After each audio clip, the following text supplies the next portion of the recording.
Galera, no vídeo de hoje vou mostrar as melhorias aqui na granja, um poleiro que fiz, estendido para o lado de fora, vou falar as medidas, quantas aves cabem, qual a importância de um poleiro assim.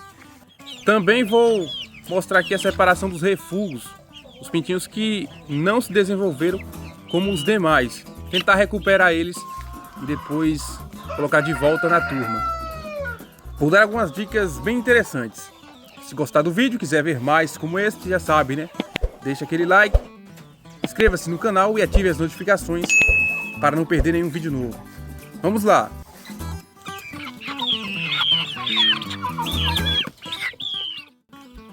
Muito bem, mais uma vez eu tive que recorrer à rocinha do meu pai para tirar algumas madeiras, né? Fazer as melhorias aqui no galinheiro.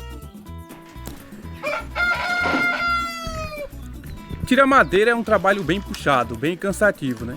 Minha mulher foi me ajudar, a gente ainda tomou uma carreira das abelhas, mas o trabalho foi concluído. E novamente peguei algumas cabeças de frade, os cactos redondos, para colocar aqui no pé da cerca.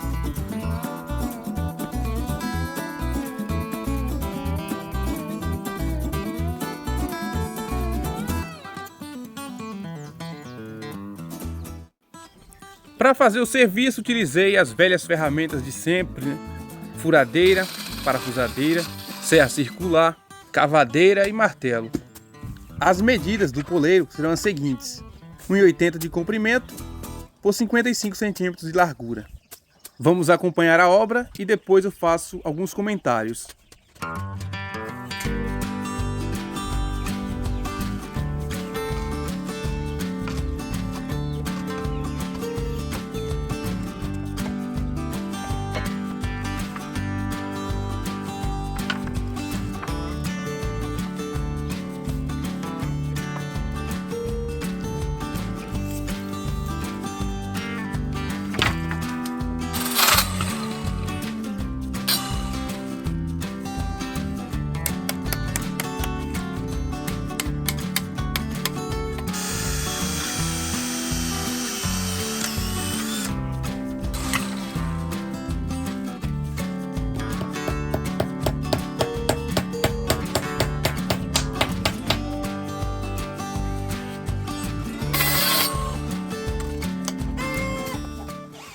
Olha só, minha ideia era fechar esse espaço do poleiro somente com madeira, mas depois eu fui pensar bem, vi que se eu fizesse isso ia atrapalhar um pouco na luminosidade dentro do galinheiro.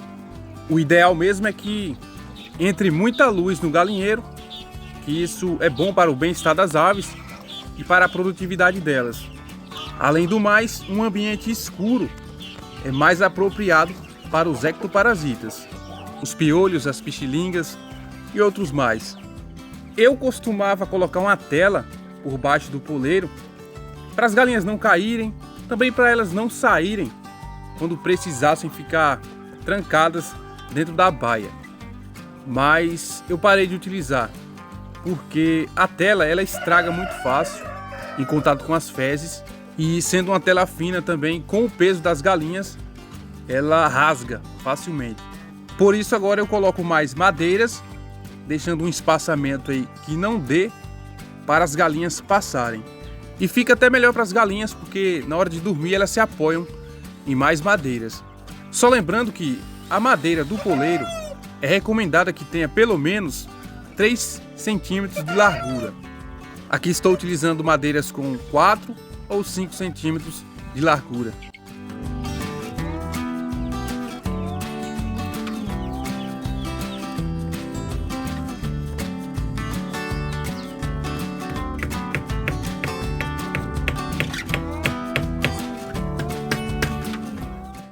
Muito bem, poleiro pronto, assim, pronto para uso.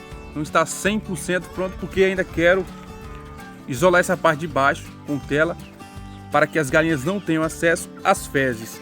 Neste poleiro dá para dormir umas 15 galinhas, sossegadas, né? Sem aperto. Antes elas estavam dormindo aqui no chão, já acostumadas, até por isso eu tive que colocar elas no poleiro na primeira noite e logo elas ficam habituadas a dormirem no poleiro, até porque instintivamente elas procuram locais mais seguros.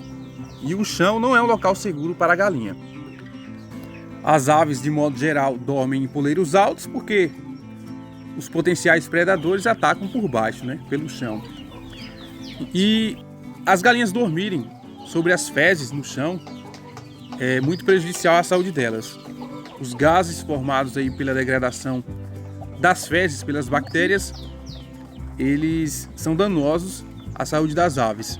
Um poleiro desse vai prolongar a vida útil da cama do galinheiro, porque o acúmulo de fezes que iria ficar aqui em uma semana, 15 dias, um mês, né, vai ficar tudo agora do lado de fora, onde a gente pode tirar com a pá.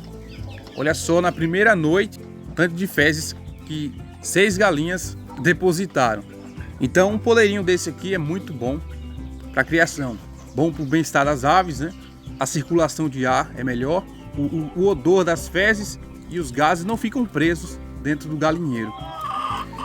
Eu vou tirar essas galinhas daqui porque a produção delas está ruim, né? A produção das galinhas balões principalmente. Vou colocar elas onde estão as novas, que tem um espaço maior, um piquete cheio de capins, para ver se dá um choque de produtividade nelas. As galinhas, elas gostam de rotina, mas quando essa rotina inclui não produzir nada, eu gosto de interferir para ver se elas reagem. Muda o ambiente, muda a alimentação e normalmente funciona. Na verdade, este espaço onde elas estão foi feito para colocar frangas ou frangos, né? Esse espaço aqui da frente são os pintinhos, depois aqui as frangas, os frangos em crescimento. Ultimamente tenho utilizado para separar machos e fêmeas. Provavelmente farei isso de novo nos próximos dias, utilizando esse lote aqui novato, né, para separar os machos, que já estão ficando bem maiores que as fêmeas. E ainda falando da produtividade das aves, olha só, essa galinha balão não pôs um ovo sequer neste ano ainda. Mais um mês sem produzir e é panela na certa. Aproveitando para falar dos pintinhos, já entraram na fase de crescimento, já podemos chamar de franguinhos, né? Comendo feito forrageiras e estou separando os refugos, que são os que não se desenvolvem direito. Qual é o método aqui para a gente observar o baixo desenvolvimento? Vejam bem, normalmente a gente, no olhômetro, a gente vê os que estão menores, né? E separa. Mas o ideal é você pesar. Pesa todos eles, vê o peso médio e os pintinhos que estiverem abaixo da média, você separa. É normal que num lote alguns se desenvolvam mais que outros. Ainda mais aqui que os pais e as mães são diferentes, né? São genéticas diferentes. Mas é notável aquelas aves fora da curva. Alguns pro lado bom e outros pro lado ruim. Uns bem desenvolvidos, gigantes, e outros pouco desenvolvidos. Mesmo espaço, mesma alimentação e mesmo assim as diferenças no desenvolvimento. Isso acontece mais por causa de genética. Algumas aves que têm a genética mais fraca, né? Aí não desenvolve direito.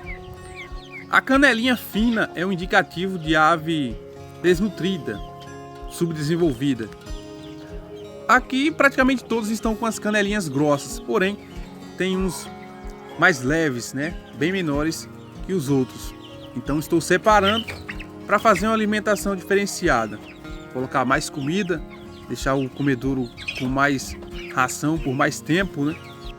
E esperar uma semana aí, 15 dias, para ver se eles melhoram.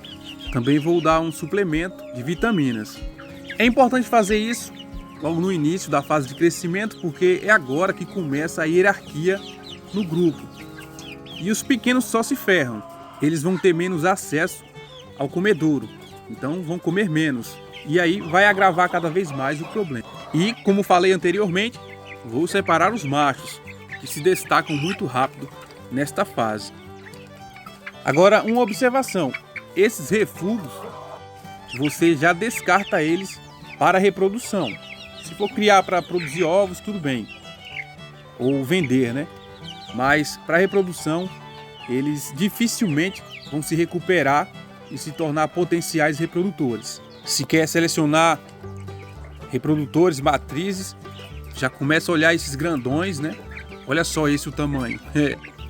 Mas não é só o tamanho que importa, né? Você vai observar comportamento e principalmente resistência a doenças.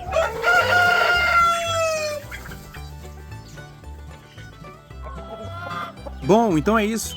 Eu espero que vocês tenham gostado do vídeo. Em breve trarei outro interessante. Um abraço a todos e fiquem com Deus. Tchau!